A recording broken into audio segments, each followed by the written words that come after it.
Hello students, welcome to your data communication and computer network class. This is for 4th Sem IT and in today's session I will discuss about types of network. In the previous video class I have discussed about data communication, component of data communication and network.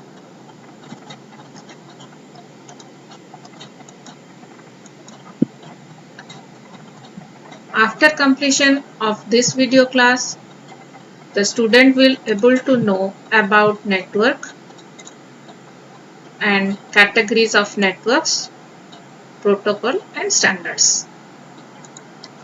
So let's start. First of all, what is network? Network means a set of devices connected by communication link.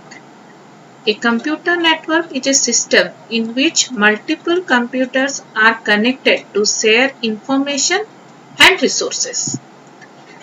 मतलब network का means बहुत सारे computer and other devices like printer सब कुछ एक link में connect होता है जिसके वजह से हम लोग इंफॉर्मेशन एंड रिसोर्सेस दोनों शेयर कर पाते हैं. Okay, so there are many types of network and they can be varies with each other based on their functionality, geography and communication media used. Okay, कि बहुत तरह के कंप्यूटर नेटवर्क है जो कि कैटेगराइज किया गया है based on their functions and geography and communication media. Okay, so mainly जो कंप्यूटर्स नेटवर्क है वो कैटेगराइज है LAN, local area network, WAN, wide area network, then MAN, metropolitan area network and PAN, personal area network. Okay, network category depends on its size. LAN covers area less than 2 miles. WAN can be worldwide. MAN between LAN and WAN means MAN is greater than LAN and less than WAN, span of 10 miles. And PAN covers an area of 30 feet. So we will discuss one by one. So first, local area network or LAN. Local area network is a group of computer and peripheral devices which are connected in a limited area such as school, laboratory, home and office building. It is widely useful network for sharing resources like files, printer, games and other application. Means local area network एक छोटे से जगह पे होता है, कहीं पे office में, स्कूल में, बिल्डिंग में, जहाँ पर कि हम लोग resources like file, printer, software वो शेयर कर पाते हैं. और एक छोटा सा नेटवर्क हम लोग घर में भी बना सकते हैं एक कंप्यूटर, लैपटॉप और प्रिंटर को लेके. The simplest type of LAN network is to connect computer and a printer in someone's house or office. So this is a figure of LAN. Okay, then advantage of LAN. Computer resources like hard disk, DVD-ROM and printer can share local area network. This significantly reduces the cost of hardware purchase. You can use same software over the network instead of purchasing the licensed software for each client in network. Okay, means LAN reduce the cost. We can share software and hardware. हम लोग hardware जैसे printer, DVD भी share कर पाएंगे और कोई भी licence software जो कि एक मशीन में लोड किया गया वो सारे में लोड कर पाएंगे, शेयर कर पाएंगे, जिससे कि हम लोग का कॉस्ट कम होता है. Data of all network user can be stored on a single hard disk of the server computer. You can easily transfer data and message over the networked computer. It will be easy to manage data at only one place, which makes data more secure. Local area network offer the facility to share a single internet connection among all the LAN users. मतलब कि LAN में कोई एक machine का जिसका hard disk capacity ज़्यादा रहता है तो उसको हम लोग जैसे सर्वर बनाते हैं वहाँ पर सारा डाटा को सेव करके रख सकते हैं, जो डाटा की सब हर एक नोड यूज कर सकता है और एक जगह पे डाटा रहने से उसको मेंटेन करना, प्रोटेक्ट करना इजी हो जाता है। ओके, और एक नेटवर्क कनेक्शन को हम लोग सारे में यूज कर पाते हैं, इससे भी कॉस्ट कम हो जाता है। तो इसका मेन यूजफुलनेस है लैन का कि हार्डवेयर और सॉफ्टवेयर शेयर हो पाता है, इंटरनेट कनेक्शन शेयर हो पाता है, डाटा एक जगह पे रहता है तो हर एक यूजर उसको यूज कर पाता है। These are the main advantages of LAN. Okay, then disadvantages of LAN. LAN will indeed save cost because of shared computer resources, but the initial cost of installing local area network is quite high. The LAN admin can check personal data files of every LAN user, so it doesn't offer good privacy.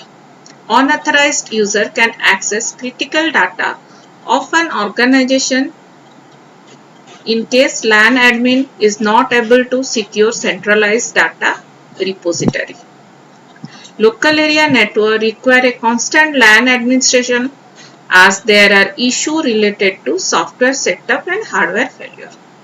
Okay, जैसे कि हम लोग पहले बोले advantage में कि यहाँ पे रिसोर्स शेयरिंग होता है, हार्डवेयर शेयर हो सकता है, सॉफ्टवेयर शेयर हो सकता है, तो कॉस्ट कम हो जाता है। बट फर्स्ट टाइम जब हम लोग इंस्टॉल करते हैं लैन को वो कॉस्टली होता है।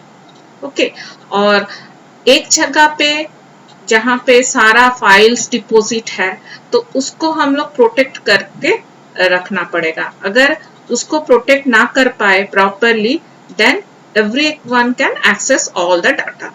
ओके, और लैन का जो एडमिन है वो सबका फाइल देख सकता है, तो ये एक गुड प्राइवेसी पॉलिसी नहीं है। और लैन का मेंटेनेंस भी बहुत हाई रहता है, एक एडमिन को सारा सॉफ्टवेयर और हार्डवेयर इश्यूज देखना पड़ता है। Okay, so these are some disadvantages of LAN. Next category is wide area network. It is also called WAN. WAN can be private or it can be public leased network. It is not easy to design and maintain. Provide a long distance transmission of data over large geographical area. Country, continent, world. मतलब कि बहुत बड़ा area cover करता है wide area network. सो इसको design करना और maintain करना बहुत हार्ड है। Okay, and WAN network system could be connection of a LAN which connect with other LANs using telephone lines or radio waves. Means WAN बहुत सारे बहुत तरह के LAN या बहुत तरह के नेटवर्क कनेक्ट करके बनता है थ्रू टेलीफोन लाइंस और radio waves. Advantages of WAN. The software file will be shared among all the users, therefore all can access to the latest file. File share हो पाता है और लेटेस्ट वर्जन का file use कर सकते हैं। Any organization can form its global integrated network using WAN. WAN help you to cover a large geographical area. Therefore, business office situated at long distance can easily communicated.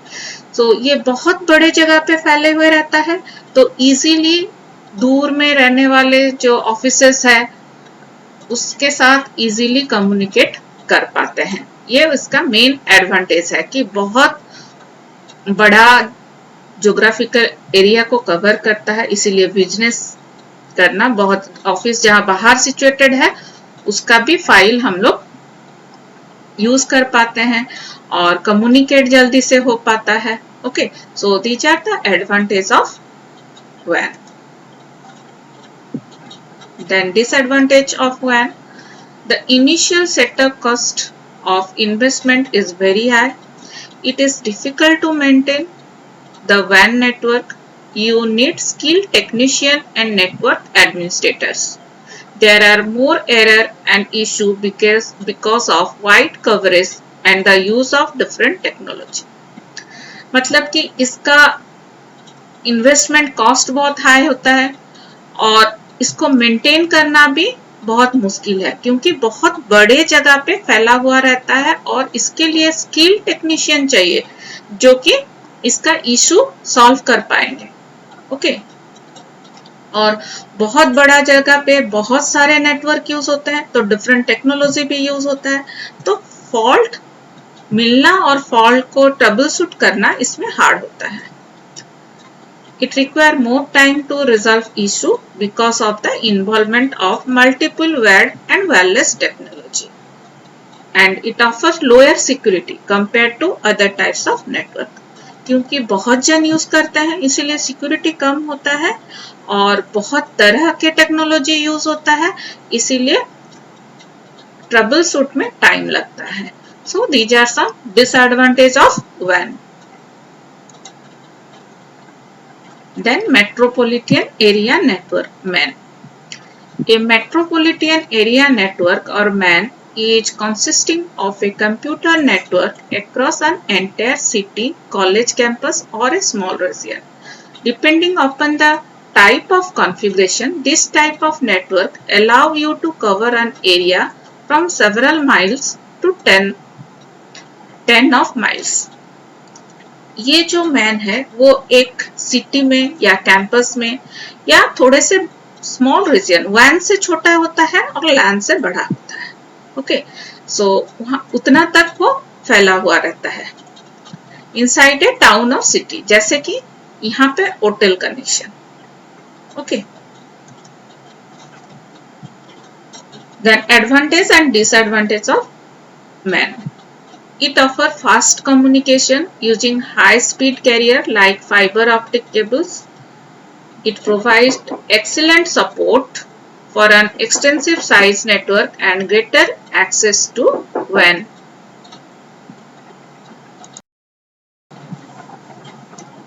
The dual bus in MAN network provides support to transmit data in both directions concurrently. A MAN network mostly includes some area of a city or an entire city. Means the advantage of MAN are MAN use fiber optic cable so high speed of data transmission. इसमें data transmission बहुत fast होता है and दोनों तरफ से हो सकता है in both the direction. Okay. और ये बहुत बड़ी जगह मतलब कुछ पार्ट ऑफ ए सिटी या पूरा सिटी में कवर अप होता है तो these are some advantage of MAN and disadvantage of MAN are you need more cable to establish main connection from one place to another. In MAN network it is tough to make the system secure from hacker. मतलब बड़े जगह पे फैला हुआ रहता है so data secure from hacker is tough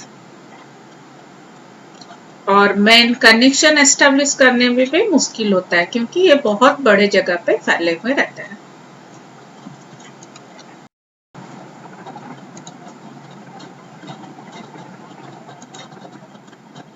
Then the next is personal area network or PAN. PAN is a computer network from around a person. It generally consists of computer, mobile or PDA. PAN can be used for establishing communication among these personal devices for connecting to a digital network and the internet. PAN का मतलब कोई जैसे छोटे से area में घर में अपना कंप्यूटर, मोबाइल और PDA वगैरह हम लोग इंटरकनेक्टेड करते हैं या कनेक्टेड करते हैं फॉर ए इंटरनेट कनेक्शंस. सो जब ये सारे डिवाइस एक छोटे से जगह में कनेक्टेड होते हैं उसको पर्सनल एरिया नेटवर्क भी बोला जाता है.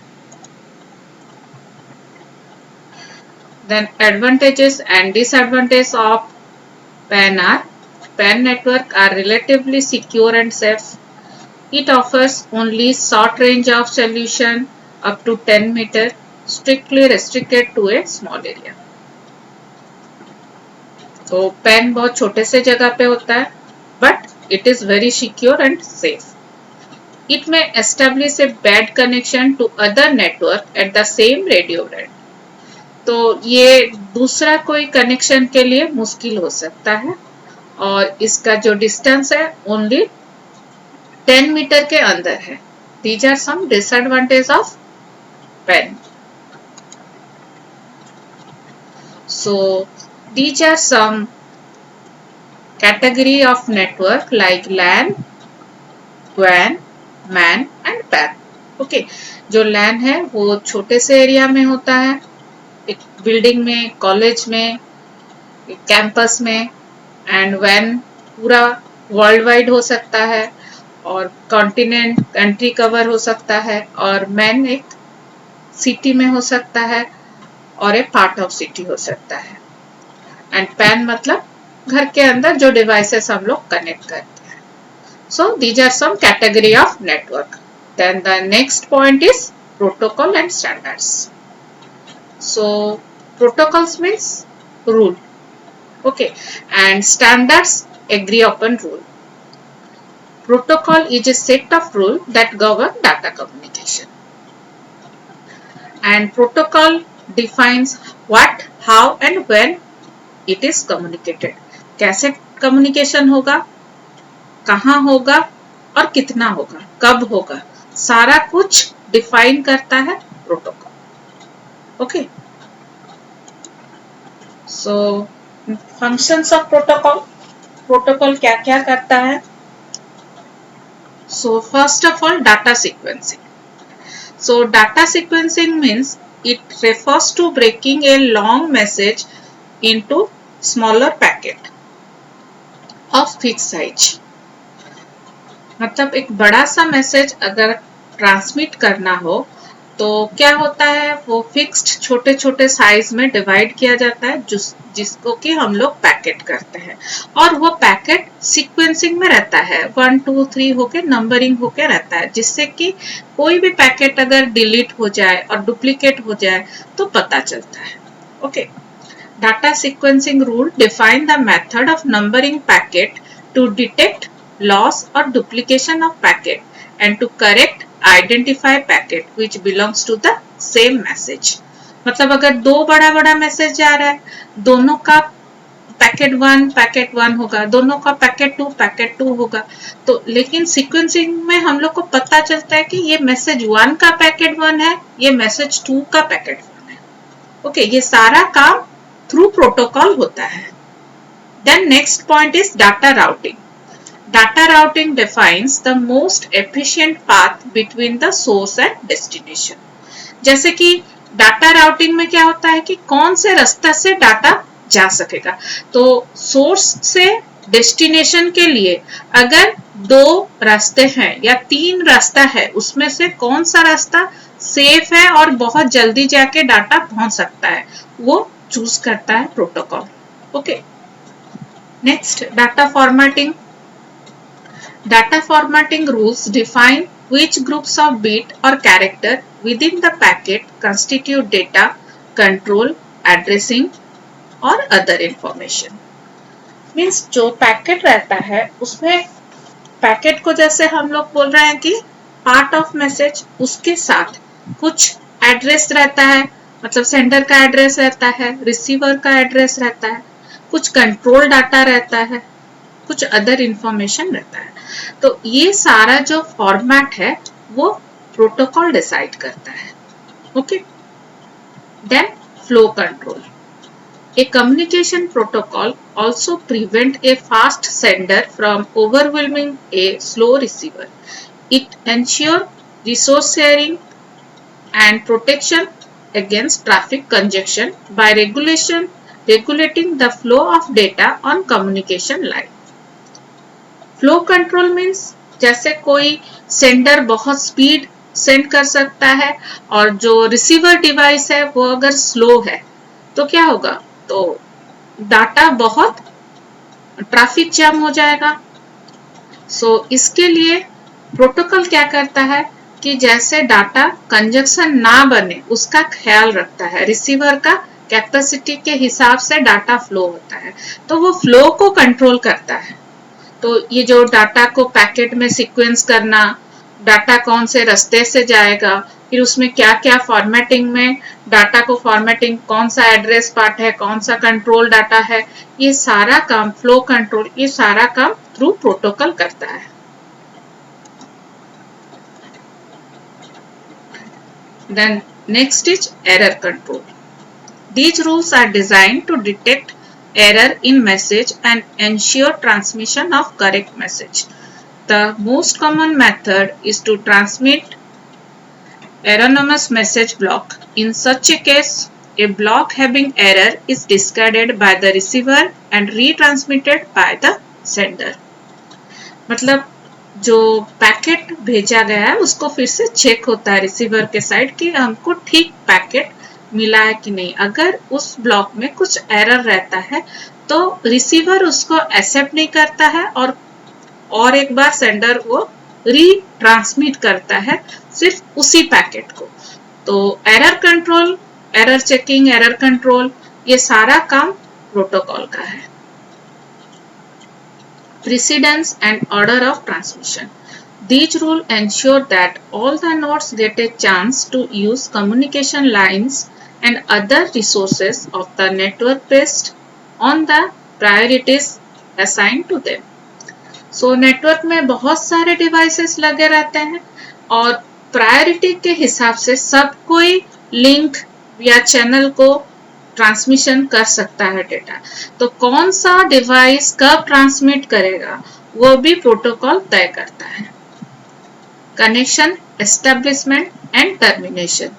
This rule defines how connection are established, maintain and terminated when two nodes of a network want to communicate with each other. Means when two devices want to communicate, the protocol first establish the connection, then maintain it, then it will terminate the after transmission, it will terminate the connection.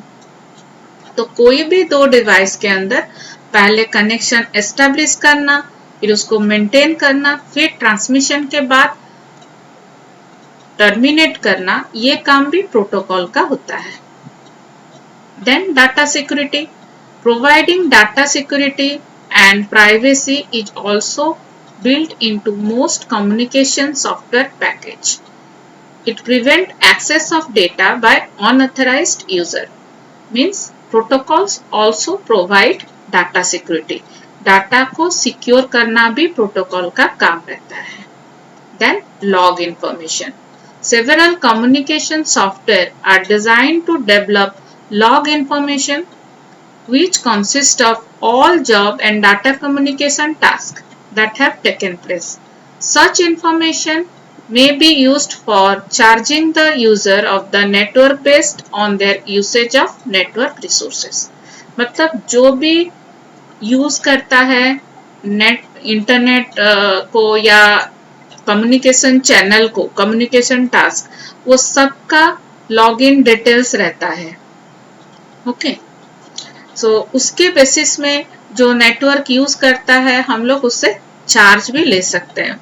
इसका मतलब कि जो network use कर रहे हैं, वो network resources use कर रहे हैं, उसका डिटेल्स भी प्रोटोकॉल रख सकता है। तो ये सारे काम होते हैं प्रोटोकॉल के। सो जैसे फंक्शंस ऑफ प्रोटोकॉल में सीक्वेंसिंग हो गया, फिर कौन से रास्ते से रूट हो गया, कौन से रास्ते से जाएगा, फिर फ्लो कंट्रोल हो गया, flow control, error control, then precedence of order transmission, then connection establishment and termination, data security, ये सारे फंक्शंस प्रोटोकॉल के वजह से हो सकता है डाटा कम्युनिकेशन में। Okay, then element of protocol. तो प्रोटोकॉल में ये तीन पार्ट रहता है, syntax, semantic and timing. Syntax में स्ट्रक्चर और फॉर्मेट ऑफ डाटा. ओके, कौन सा फॉर्मेट में डाटा रहता है, 8-bit address of sender, 8-bit address of receiver. So this is syntax.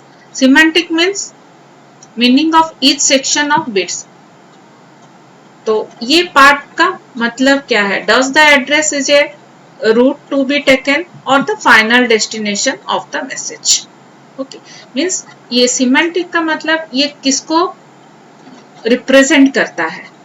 Okay, and timing when data should be sent and how fast they can be sent. मतलब कितना flow control करता है, तो कितना send करना चाहिए और कब करना चाहिए. तो these are the elements of protocol. Okay, so protocol क्या है, उसका फंक्शंस क्या है, उसका एलिमेंट्स क्या है. Next is standard. Okay, standard define the rules for data communication that are needed for interportability of networking technology and processes. मतलब बहुत सारे डिवाइसेस हैं डिफरेंट कंपनी के. सो डिफरेंट कंपनी के डिवाइसेस अगर कोई स्टैंडर्ड यूज नहीं करेंगे तो कम्युनिकेशन नहीं हो पाएगा. Okay, so they follow some rules, okay, some standard to communicate. Standard help in creating and maintaining open market and allow different vendor to compete on the basis of the quality of their product while being compatible with existing market product. तो using standards, standard को use करके market में बहुत सारे product बन सकते हैं जिसके थ्रू दूसरे कंपनी का डिवाइस हो गया, दोनों डिवाइस अच्छे से कंपेटेबल हो सकते हैं. मतलब डाटा ट्रांसमिशन हो सकता है कोई भी कंपनी का डिवाइस यूज करके अगर स्टैंडर्ड फॉलो करेंगे तो. Providing guidelines to manufacturer, vendors, government agency and other service providers to ensure the kind of interconnectivity necessary in today's marketplace and in international communication. So through standard, international communication through every devices हो पाएगा. So standard maintain करना जरूरी है for the manufacturers, vendors and for the government agencies. और ये standard का दो category रहता है. First is de facto. The meaning of the word is de facto और बाय फैक्ट और bye convention. These are the standards that have not been approved by any organization but have been adopted as standard because of its widespread use. मतलब ये कोई भी company से approved नहीं करते हैं लेकिन इनका स्टैंडर्ड वाइडली यूज होता है. Also sometimes the standards are often established by manufacturer. जैसे एग्जांपल हो गया एप्पल एंड गूगल. ये कोई स्टैंडर्ड अपने से बनाते हैं, किसी से अप्रूव्ड नहीं करते हैं.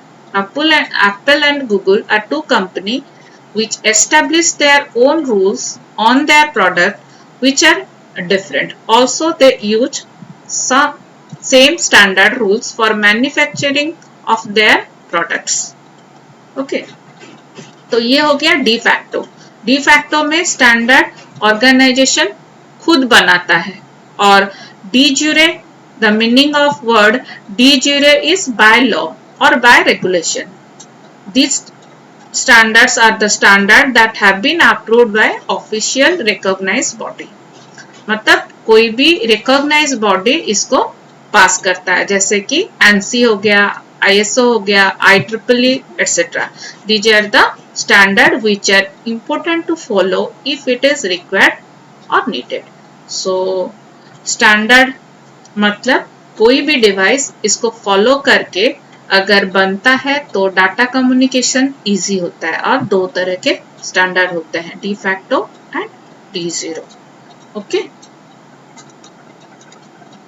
सो in this class we have cover types of network and protocol, what are the functions of protocol and standards.